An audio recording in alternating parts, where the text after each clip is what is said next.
ஒரு முழு வாழ்க்கையை வாழ்ந்து நம்மளெல்லாம் விட்டு பிரிந்திருக்காரு உத்தமர் மதிப்புக்குரிய ஆர்மி சார் அவர்கள்.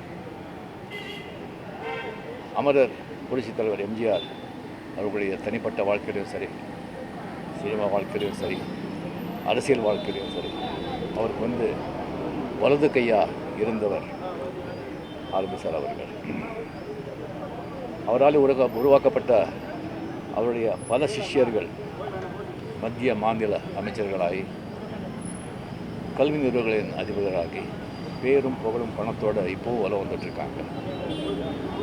அந்த ஆர்மி அவர்கள் எப்போவுமே பணத்துக்கு பின்னால் போனவரே இல்லை. ஒரு கடமை கண்ணியம் கட்டுப்பாடு, அண்ணா சொன்ன அந்த கடமை கண்ணியம் கட்டுப்பாடுக்கு அது கடைப்பிடிச்சு வாழ்ந்தவர் ஆர்மி அவர்கள். என்னுடைய ஆர்மியோடைய நட்பு மிக ஆழமானது, உணர்ச்சிகரமானது, ஒரு புனிதமானது. அவர் இப்போ நம்ம கூட இல்லை அப்படிங்கிறதுக்கு என் வாழ்நாளில் நான் அவரை நான் மறக்கவே முடியாது. அவர் எழுந்து வாழும் அவர் குடும்பத்தாருக்கும் அவர் சம்பந்தப்பட்ட அனைவருக்கும் என்னுடைய ஆழ்ந்த அனுதாபம். நன்றி.